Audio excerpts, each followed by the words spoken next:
bubble just below the surface of a world built by human hands. We honor complexity at the same time we keep things understandable. Do join me. We'll have a lot of fun together. Weekdays at 5:45 on KSJE. KSJE is supported by San Juan Regional Medical Center, which is officially baby-friendly. This evidence-based initiative is designed to support mother-baby bonding and optimal infant feeding practices by upholding the 10 steps to successful breastfeeding. San Juan Regional Medical Center, officially baby-friendly, and serving the Four Corners since 1910. Find out more online at sanjuanregional.com.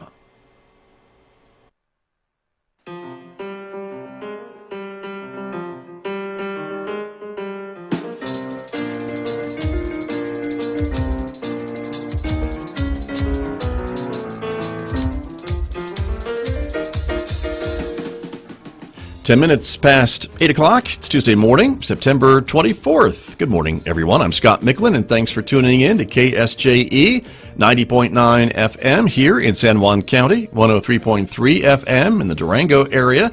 And, of course, you can listen anywhere at ksje.com. Special good morning also to our viewers who are joining us live this morning on the KSJE Facebook page and YouTube channel. We're glad you're with us, everybody. Coming up in just a moment, my guest today, Dr. Kim Mizell, is here from the Bloomfield School District. I'll be talking with her in just another couple of moments, so stay right where you are. Later on this hour, we'll also be checking in with our friends at the Farmington Civic Center. They'll be joining us from the stage of the Civic Center, talking about their first performance with the Four Corners Theater Troupe. That's coming up later on today, about 8:35 on KSJE. And of course, it's Tuesday, and that's when we check in with the Farmington Regional Animal Shelter and show you some of the pets available for adoption this week. So lots going on this hour, so we've got a lot for you, so stay right there. Next hour, of course, Mick Hess will be here roving with the arts, classical music for you from Villalobos. That's coming up today at 9:06 on KSJE. And a reminder, of course, to connect with us on social media, our Facebook page, our YouTube channel. Follow us on Twitter, of course, or check out KSJE on Instagram. And before I get to my interview, our weather forecast, morning fog this morning. It is a little soupy out there. That should burn off as the day progresses, and we could see a partly sunny day today with a high of 76 degrees, 47 for an overnight low tonight, warmer tomorrow and Thursday with a high of 81, 78 in sunshine on Friday, and 79 with sunny skies on Saturday. So let me turn to my guest who is here with me this morning, back for her regular visit with me, which I so appreciate her time. Dr. Kim Mizell is here from the Bloomfield School District. Dr. Mizell, good morning. Good morning. Thank you for being here this morning. Thank you for having me. Your school year off to a good start, you were telling me? We're doing all right, yeah. We're off to a good start, and things are well on their way. I think we're starting our common interim assessments this week, so we're starting to test already. All right. Well, I guess that's what you need to do, I guess, to make sure your We're students testing, the standards that have been taught. Learning what they're supposed to be learning, right? And you were telling me earlier, too, that you got some fairly pleasing enrollment numbers after the holiday, correct? Yes. Our enrollment stayed steady, so that's always a good thing, and we didn't have a decline, so we're celebrating that and moving forward. So you have to start looking at your staffing and everything if you have a reduction in students, because the unit value impacts your funding. So right. That's why we do that. And so what you're saying is that your numbers are where they were at the end of the school year in May, basically. That's is that correct. In Bloomfield Schools? Yes. And this is after a few years, I think, of declines. Isn't that true? Yes. Over the last 3 years, we've kind of had a decline each year, and it seems like it's kind of stabilized now. So we're pleased for that right. result. And I guess that helps then for planning and budget planning and things like that for at least the foreseeable future, if there's not any big changes. It does. It helps a lot with the 40th and the 80, 90, and the 120-day counts. Those are what the state gauges for your funding. And sometimes, you have to give money back because your unit value or the number of students you have didn't stay the same. Right. So we're just happy that we're staying stable. Okay. Well, very good. And let me ask you a couple things, too, about what's going on this year at Bloomfield Schools. One of the things you were telling me is that you're starting a new program about social and emotional learning. And so talk to us a little bit about that. This is in your high school. Yes. Well, first of all, we kicked it off with the entire staff in our district. With all teachers, we did a whole week of training with everyone. And it's basically re-infusing the idea of establishing a relationship with students and helping to get to know who you're working with, and doing a little better job with that. We found that our students sometimes struggle with coping skills and struggle with interaction, and so we're working really hard as a staff to get to know our students and kind of make sure we make connections with them. And so that's the big focus for our entire district. And then at the high school, we're piloting a program called Habitudes, and that's also about coping skills and having goals for yourself, and also just talking about how we interact as human beings together and improving those types of relationships in the schools. And we're hopeful that it will really help a lot of our students that maybe that are troubled or don't feel like they belong, or they maybe have some issues with social interaction. Will help them the other students to engage them, and also help them to become part of the high school experience as well. What we see a little bit of is isolation and disengagement, and so we're trying to cultivate that within our student population, and hopefully it will help. So Okay. we're excited about it. And with this training, I guess then your teachers and your staff can maybe be more helpful in maybe identifying students or having difficulties or things along that line? Hopefully so.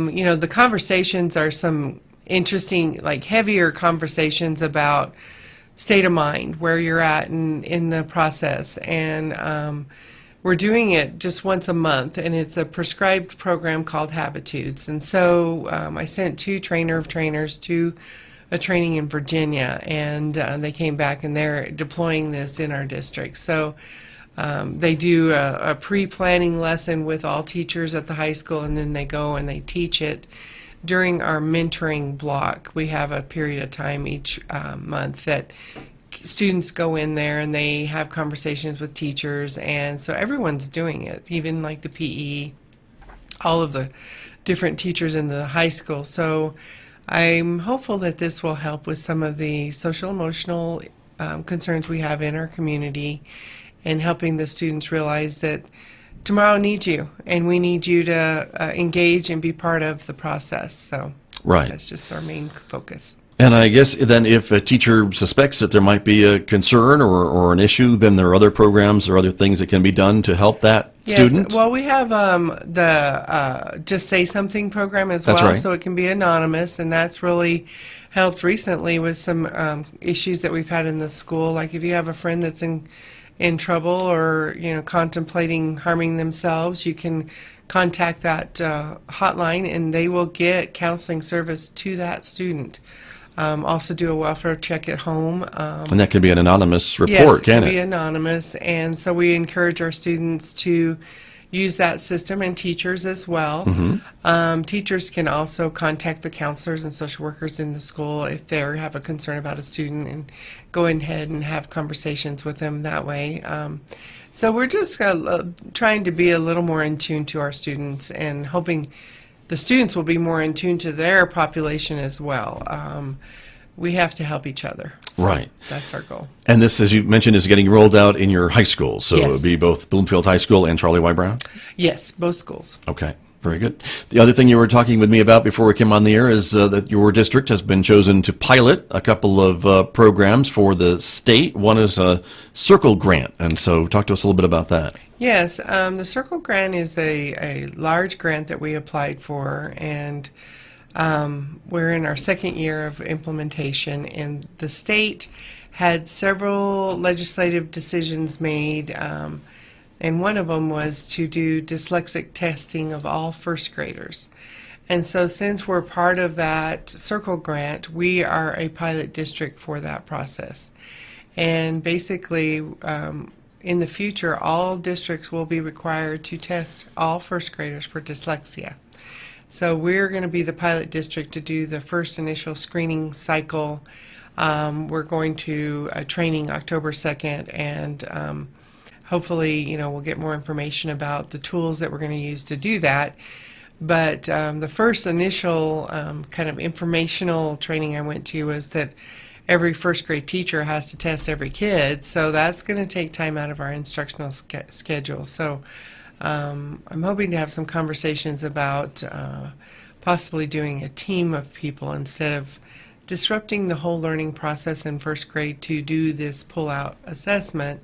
Maybe we could have a team that could go do it instead. So I'm hoping that they're flexible with their directives. Right. We'll see, right? Yeah. But time will tell. Yeah. But with this going out, I mean, I would assume if a child is identified as having a dyslexia at an earlier age, they can get more help in kind of helping to address some of these reading issues? Right. It will guide us in what kinds of interventions we need to provide for that child. Hopefully it will help also diagnose some areas of concern, or even help us to pursue more assessments with a diagnostician through our districts. So hopefully, it will identify those kids. A lot of times you'll have children in the system that there's something's missing. They seem okay, but however, they don't seem to perform real well in school.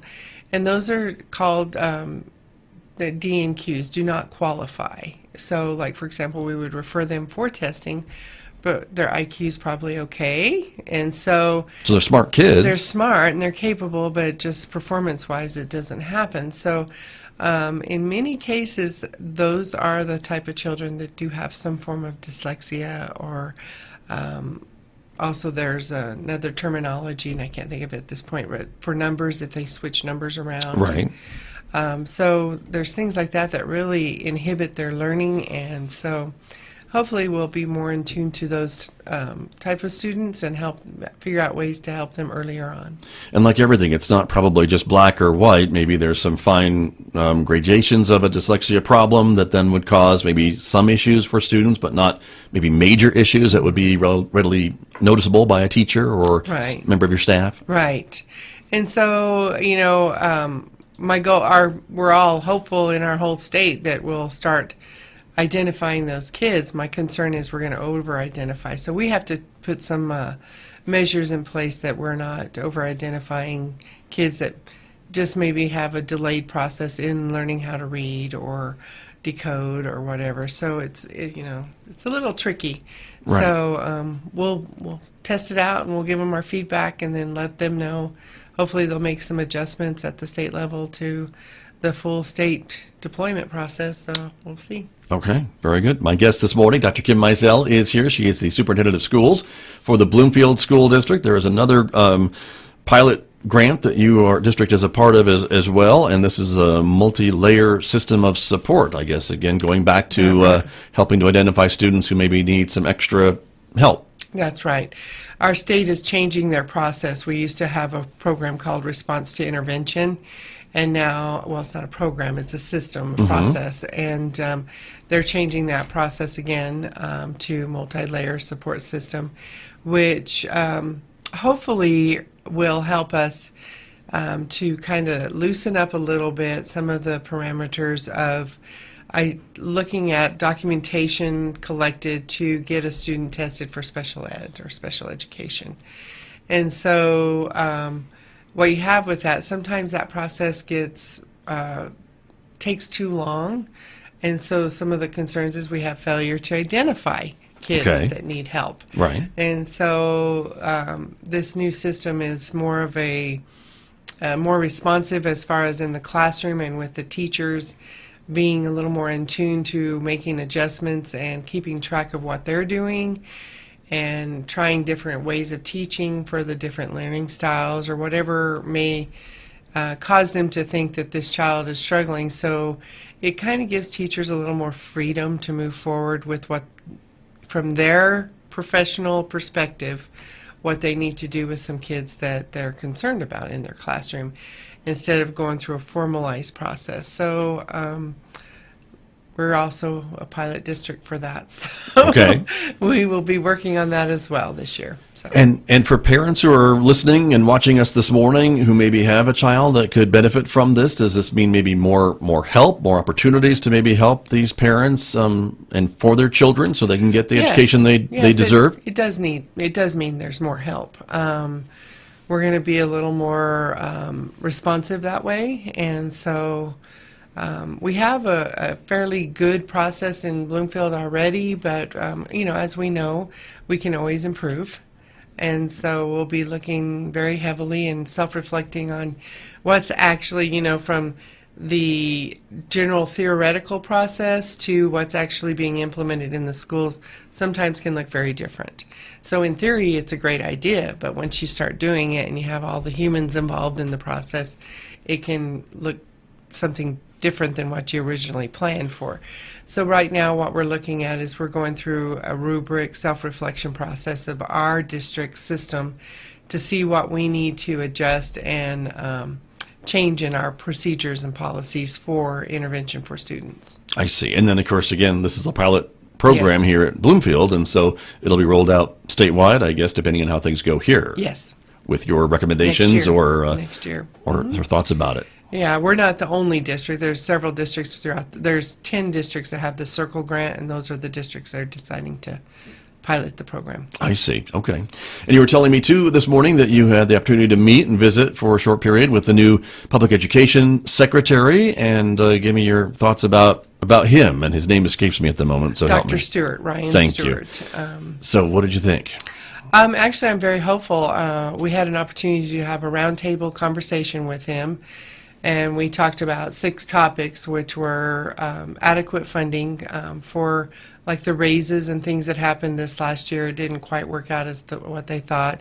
So this legislature that said we want to give teachers a well-deserved raise, and here's a chunk of money, but the chunk of money didn't quite cover all of the employees that the legislature correct. wanted to give raises to, and so that left you districts holding the bag, so to speak. Exactly. The districts had to use their savings accounts, is how I like to say it, Right. for the rainy day problems or things that come up like roofing and repairs. We are having to tap into those funds to give those raises this year. And so Okay.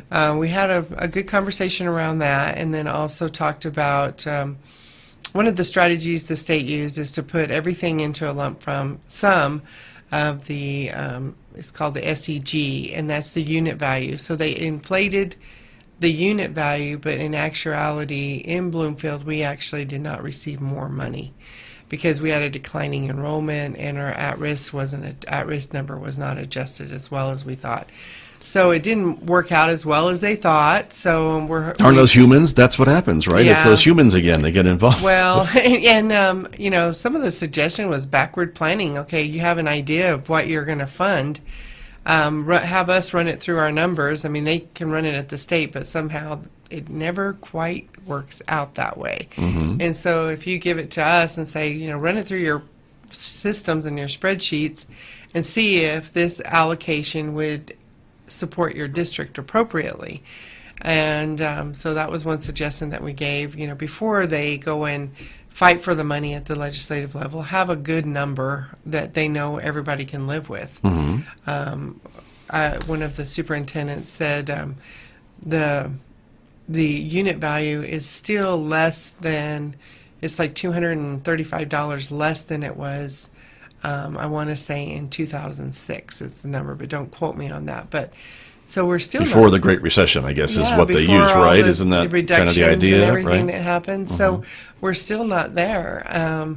And I know people get tired of hearing that, but it's really difficult to manage a district under these circumstances. So Right. it makes it hard to, you always feel like you're, and it's an old religious saying, but it's robbing Peter to pay Paul kind of thing. You're not going to buy the textbooks that you want because you don't have the money to do that because you used it for salary increases, or you can't use the money that way. But they did do that this year. They put everything into one fund. They didn't have line items designated for certain things. So if districts didn't plan ahead and put that money aside and pull it out before they utilized it for raises, it was consumed by the raises. So it was challenging this year. So Right. anyway, that Good was, intentions from the right, legislature, of course, right? And by all means, teachers need to be give raises. They've earned those raises and they deserve them. And however, the challenge is how do we do it in a way that it doesn't bankrupt the districts, Right. So that's the challenge. And the secretary, I imagine, was fairly receptive, at least to your face, with He what was. you were asking. He seemed to have a really good sense of, he'd only been in the position for 11 days. Okay. And I was impressed at how much he did understand. And he kind of had a sense of where our district was in certain processes and what needs to happen with systems. Like, for example, the state's technology system is archaic, and so we have a lot of issues with our STARS data, which is all the information that they need for everything, going into their system, which is archaic. And so he said we really have to upgrade our system at the state level to make the streamlining data collection more fluid. And so he understood that. His big focus this year will be K-5 plus extended learning. He wants to make sure that every high school student applies for FAFSA as a senior, so that That's they the federal financial aid Yes. application, Yeah. right? Mm-hmm. And has an opportunity, if they so choose, to go to college. They also have then the other governor's initiative is breakfast in the classroom, which Bloomfield does that, so we're good. And then the last one was extended learning time for districts, and they want to, they wanted to add an extra 10 days to our calendars for students and do different programs. It was last year, the problem was pretty much the end of the year timing, and we've already had gone through our boards and approved our calendars. And in our area, it's a beautiful time in the summer, and kids and community members really didn't want to have their kids go an extra 10 days. Got it. And so that's something that we're going to have to wrestle with, I guess, in our communities, because They really want to do that at the state level. legislators want it, but it's not something that the people really want. So some people do. Right. In the hotter areas, you might as well do year-round school and have that schedule because of the heat. Mm-hmm. Because kids aren't outside. But up here, they go fishing, they go camping, they Right. they go to Farmington Lake and have fun. There you go. Enjoy That's their true. summers, and so. We'll see what happens. Yeah. Okay, very good. And before we run out of time, but we're almost out of time, Dr. Mizell, Bloomfield Bobcat football team, how about them? Right, we're undefeated right now. Wow, And right. So it's exciting. They're doing really well. 4-0, is that the record? Yes. Yeah. Yes, and Okay. they beat Hope Christian, which Hope Christian is usually very They're a pretty competitive team, are they not? Yes, That's and right. they were big, and our boys, they were they had such a great defensive game, and then the offense turned it up after the half. Okay. They got one touchdown the first half, and then after that they just basically was a defensive team that a lot of interceptions and things like that. Special teams really did a great job too, and so we won. Very It's good. exciting. It was going to be. We were all worried because it was our homecoming game, and Hope Christian usually is very difficult to beat. So, Wow. and they were bigger than us, but our boys were faster. Nice. So that's how I look at it. You showed them. Yeah, there you that's go. right. Well, congratulations Thank to everyone you. on the team and at Bloomfield Schools, and thank you, of course, for coming in this morning. Thank you. Appreciate it very much. That's Dr. Kim Mizell, the superintendent of the Bloomfield School District, my guest here on KSJE. And I'll be back with more in just a moment, everybody. The time right now is 8:32. Thank you. Apple's new phones have more recycled parts than ever before.